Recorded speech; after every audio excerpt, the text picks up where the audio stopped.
विनोद बिहार के औरंगाबाद का रहने वाला है। वो अपने नौकरी की तलाश में जो है, दिल्ली के लिए पटना से ट्रेन पकड़ता है और जब दिल्ली पहुँचता है, तो दिल्ली में जब पहुँचता है तो जहाँ पर वो नौकरी करता है, वहीं पर एक बहुत बड़ा कॉलेज होता है और उस कॉलेज में चक्की 4-4 लड़कियाँ जो पढ़ने वाली थी, वो लड़कियाँ उसे ज़बरदस्ती पकड़ कर अपने कमरे में ले जाती है। उसके बाद जो होता है, पूरी घटना से मैं आपको रूबरू कराऊँगा। तो बिहार के औरंगाबाद के रहने वाले विनोद राम। विनोद राम जो है वो कमाने के लिए उसके घर परिवार की आर्थिक माली हालत ठीक नहीं थी। इसलिए वो कमाने के लिए सोचता है कि दिल्ली चले और उसके सारे दोस्त भी दिल्ली में रहते थे। वैसे ही बिहार से अधिक सबसे ज़्यादा अगर कोई दिल्ली में कमाने के लिए जाता है, बिहार सबसे अधिक पलायन बिहार से ही होता है। दिल्ली, मुंबई के लिए, चाहे दुनिया के कहीं भी किसी भी देश में चले जाइए, आप बिहार के लोग वहाँ पर आपको ज़रूर मिल जाएँगे। तो विनोद राम पटना पहुँचते हैं और पटना पहुँचने के बाद जो है, पटना से दिल्ली के लिए ट्रेन पकड़ते हैं और दिल्ली के लिए ट्रेन पकड़ते हैं तो दिल्ली पहुँचते हैं। दिल्ली पहुँचने के बाद जो है, वो अपने एक दोस्त के कमरे पर रहते हैं। कमरे पर रहने के बाद उसके दोस्त जो है, उसे नौकरी ढूँढने का प्लान बनाते हैं कि इसके लिए नौकरी ढूँढा जाए और इसे कहीं पर काम दे दिया जाए। तो विनोद को जो है गाड़ी भी चलाने आता था, रिक्शा भी चलाने आता था, मतलब परिपूर्ण था हर चीज़ से। एक्सपीरियंस उसका था गाड़ी वगैरह चलाने का। तो अब होता है कि विनोद की ड्यूटी कैसे लगे भाई? सब चीज़ इसके पास एक्सपीरियंस होल्डर है, फिर भी जो है नौकरी नहीं मिल रही थी दिल्ली में। इसलिए कि इस समय आपको पता ही है कि नौकरी ढूँढना बहुत मुश्किल है, चाहे वो प्राइवेट हो, चाहे सरकारी हो। जनसंख्या इतनी बढ़ चुकी है कि सरकारी और प्राइवेट नौकरियाँ भी ढूँढना मुश्किल हो चुका है। इस बीच क्या होता है कि अब विनोद को अगर आप किसी के कमरे पर चले जाइए, बाहर में किसी के रूम पर चले जाइए, तो वो आप उसके लिए जो है संकट बन जाते हैं।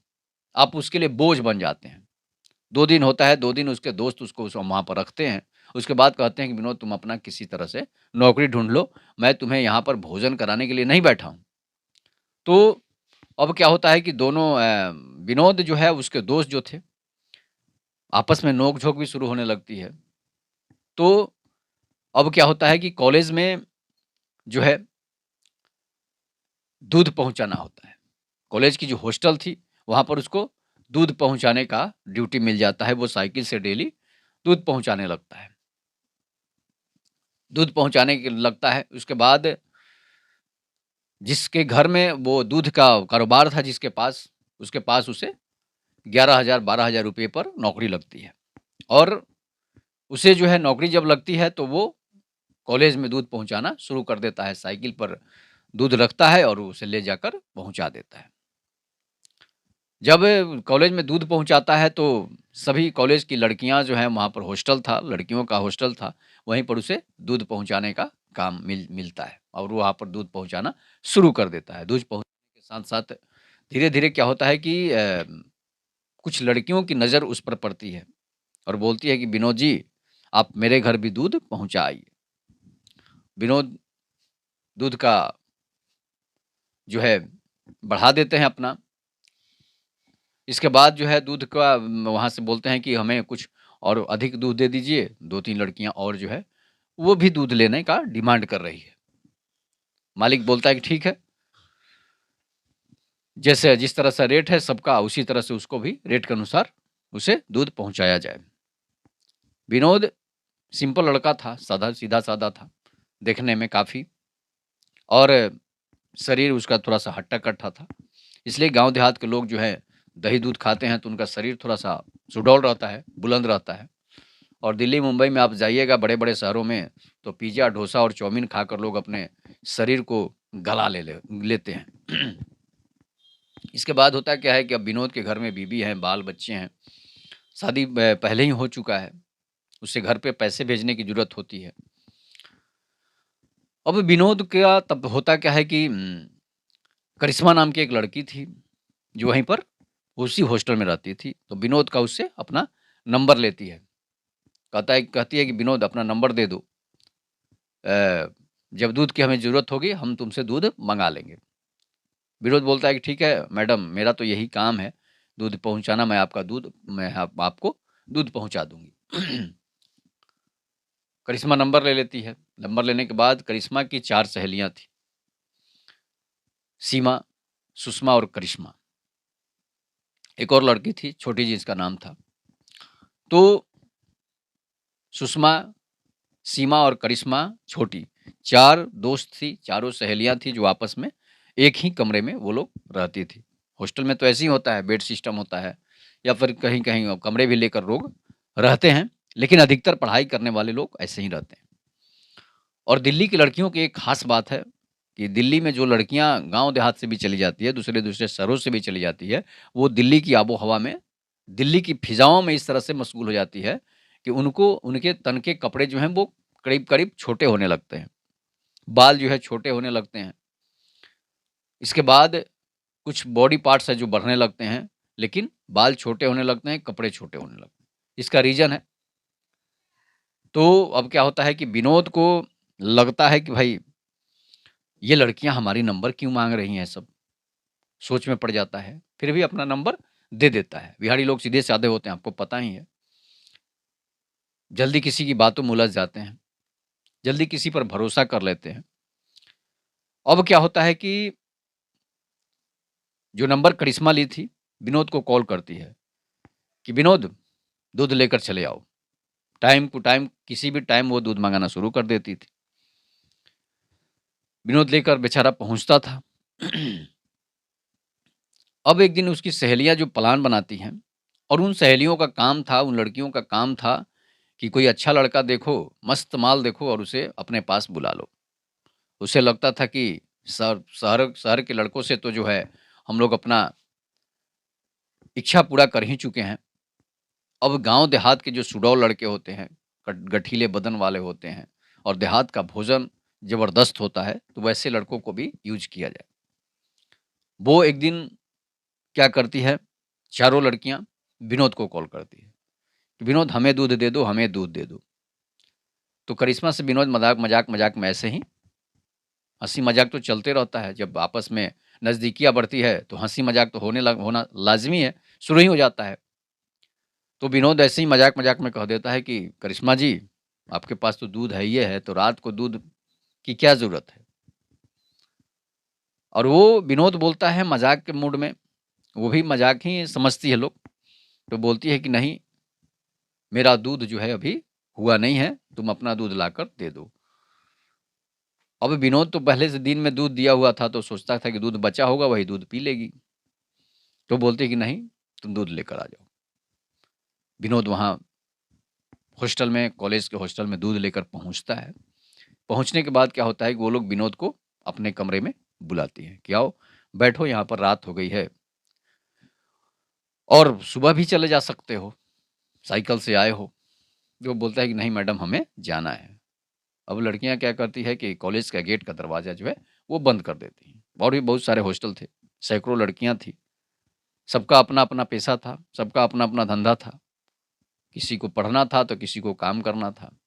ऐसी भी लड़कियाँ कॉलेज में पहुँचती है जो अपने माता-पिता से पैसे खर्च, अगर उसके पास गरीब है, कम है, तो वो दूसरे-दूसरे काम करके पैसे अपना कमा लेकर वहाँ पर रहती है। इसलिए कि दिल्ली में मेंटेनेंस करना है और दिल्ली में मेंटेनेंस का खर्चा आपको पता ही है, लड़कियों को लिपस्टिक और सब चीज़ चाहिए। इसलिए अब वो अपना खर्चा निकालने के लिए वो गलत रास्ते पर भी चली जाती है। गलत गलत काम भी करना शुरू कर देती है। कॉलेज की ऐसी बहुत सारी ऐसी कहानियाँ हैं, आप सुने होंगे। बड़े-बड़े नेता, मंत्री, विधायक सभी लोग वहाँ पहुँचते हैं, अफ़सर, डीएम, एसपी सब पहुँचते हैं और कॉलेज की लड़कियाँ का जो है वहाँ से आदान-प्रदान होता है, एक्सपोर्ट-इम्पोर्ट होता है और वो कोई अपने घर ले जाता है, कोई उसके घर चला जाता है, कोई कॉलेज में ही आ जाता है, हॉस्टल में ही। तो करिश्मा जो है अब गेट का दरवाज़ा बंद कर देती है और विनोद को वहीं पर बैठने के लिए अपने रूम में बोल देती है। विनोद का गेट बंद कर दिया जाता है। विनोद सोचता है कि भाई ये लड़कियाँ कुछ हमारे साथ गड़बड़ ना कर दें, इसलिए वो बोलता है कि देखिए मैडम, हम आपके हाथ जोड़ते हैं, हमें जाने दीजिए। वो बोलती है कि नहीं, यहीं पर आपको सोना है। अब क्या होता है कि वो लड़कियाँ जो थी, विनोद से बोलती है कि विनोद, गाँव देहात के हो, कैसे इंसान हो यार?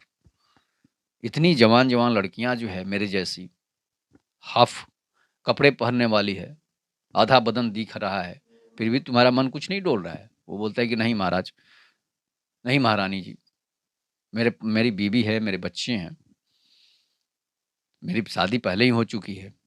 वो सब बोलते हैं कि चलो शादी तो सबकी होती है, लेकिन शादी के बाद जो होता है ना, शादी तो बीवी तो घर में है ही, घर का खाना सबको अच्छा नहीं लगता है, बाहर का खाना अच्छा लगता है। जैसे हम लोग बाहर का खाना ज़्यादा खाते हैं, छोले भटूरे, चाउमीन ये सब अधिक चीज़ खाते हैं।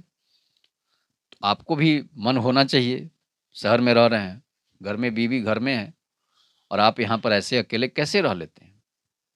ये सब बातों को उन्हें समझाती है, उलझाती है। इसके बाद करिश्मा जो है विनोद को अपनी आगोश में भर लेती है। वो शॉर्ट कपड़े पहनी हुई थी, नाइट ड्रेस पहनी हुई थी। सिर्फ़ जो है वो छोटे मतलब चड्ढी और गंजी पहनी हुई थी, जिससे उसका बदन साफ़ जो है बॉडी पार्ट्स दिख रहे थे। अब विनोद को लगता है कि भाई ये लड़कियाँ हमारे साथ कुछ ज़रूर बुरा करेगी।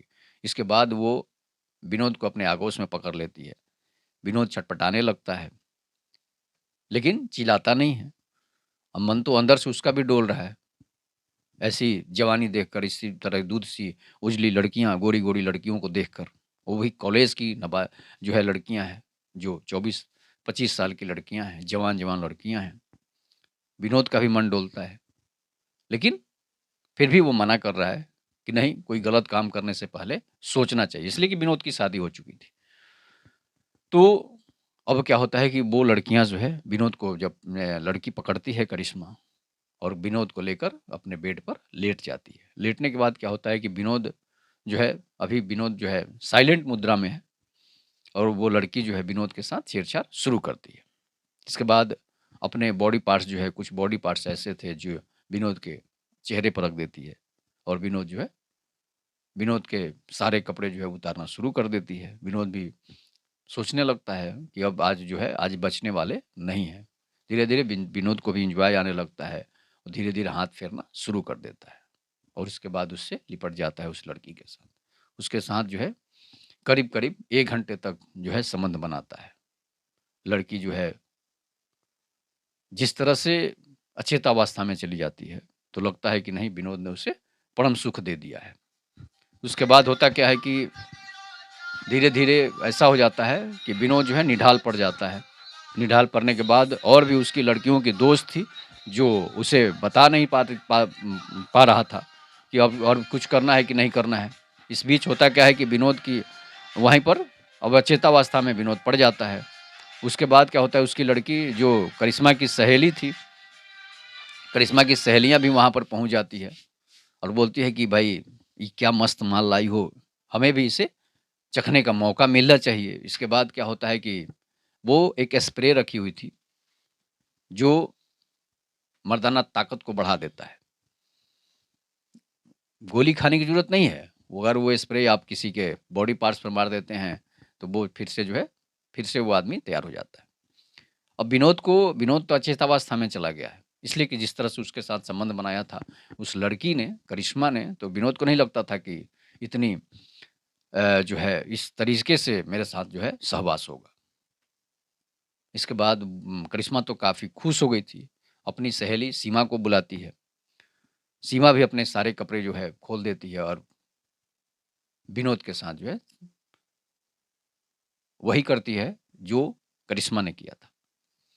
विनोद अचेतावस्था में चला गया है, समझिए कि कोमा में चला गया है। फिर स्प्रे जो है उसके बॉडी पार्ट्स पर मारा जाता है। उसके बाद तीसरी लड़की सीमा, करिश्मा और छोटी, ये भी आती है। वो भी वही काम करती है। सुषमा भी है, वही काम करती है। चारों लड़कियाँ जो बारी-बारी से जो है विनोद को रगड़ रही हैं। विनोद बेचारा अवस्था में पड़ा हुआ है, चेतावस्था में। अब विनोद को पता भी नहीं है कि मेरे साथ क्या हो रहा है। बॉडी पार्ट्स तो उसके काम कर रहे हैं उस दवा की वजह से, लेकिन विनोद का चेहरा, विनोद का मुँह, विनोद का हाथ-पैर जो है काम नहीं कर रहा है, सिर्फ़ एक ही पार्ट्स काम कर रहा है। विनोद जब बेहोश हो जाता है, अब उसे पता नहीं है विनोद बेहोश हो जाता है, तब तक सुबह हो जाती है। ये लड़कियाँ धीरे-धीरे विनोद को सुबह होने से पहले क्या करती हैं, सूरज के निकलने से पहले उसे घर से हॉस्टल से बाहर निकाल कर एक रिक्शे पर रख देती है और रखने के बाद उसे बताती है कि ये आदमी लगभग मरने की स्थिति में है, इसे आप हॉस्पिटल पहुंचा दो, उससे पैसे दे देती है। और विनोद की स्थिति इतनी नाजुक नाजुक हो चुकी है कि अब उसके बारे में सोचना ही बेकार है। विनोद को हॉस्पिटल पहुंचाया जाता है, उसे भर्ती कराया जाता है हॉस्पिटल में। उसके दोस्तों को सूचना दी जाती है। उसके दोस्त जब पहुंचते हैं तो विनोद की स्थिति ठीक नहीं है, मानसिक स्थिति। अब वो कोमा में चला गया है, इसलिए कि उसके कोई बॉडी पार्ट्स अब काम नहीं कर रहे हैं। विनोद जब कोमा में चला जाता है, उसकी जांच रिपोर्ट जब आती है तो पता चलता है उसके साथ 4 से 5 लोगों ने ज़बरदस्ती संबंध बनाए हैं। मतलब उसके साथ जो है दुष्कर्म हुआ है। किसके साथ? तो विनोद के साथ। इसलिए कि 4 से 5 लड़कियों के साथ जो है इसने ऐसी हरकत की है जो शायद लोग सपने में भी नहीं सोच सकते हैं। और विनोद शायद अब कोमा से बाहर आए, अब इस दुनिया से बाहर आए। उसकी नौकरी भी ख़त्म हो चुकी है। अब वो उसे बिहार अपने गाँव भेज दिया गया है। ना वो बोल पाता है, ना वो चल पाता है, ना वो घूम पाता है। सिर्फ़ और सिर्फ़ उसकी आँखें खुली रहती है और वो बेड पर लेटा रहता है। और कोमा में जब कोई व्यक्ति चला जाता है, उसे साल, 2 साल, 5 साल के बाद होश आए या फिर नहीं आए, कोई नहीं जानता है। धीरे-धीरे विनोद जो है 2 महीने तक ज़िंदा रहता है। इसके बाद अचानक विनोद की साँसें रुक जाती है। मतलब सिर्फ़ और सिर्फ़ उन 4 लड़कियों की गलती की वजह से विनोद जैसे एक बिहारी की मौत हो जाती है। ऐसी हज़ारों रिक्शा वाले, टेम्पू वाले, चलाने वाले लोग हैं जो बिहार के हैं और उनके साथ दिल्ली में, मुंबई में कॉलेज की लड़कियाँ जो है इस तरह का व्यवहार करती है और उसे जो है इस स्थिति में पहुँचा देती है, उस राह पर पहुँचा देती है जहाँ से निकलना मुश्किल ही नहीं नामुमकिन है। ये घटना दिल्ली की है। ये कहानी आपको कैसी लगी? इस पर आप लोग अपनी प्रतिक्रिया ज़रूर दीजिएगा। तब तक के लिए नमस्कार।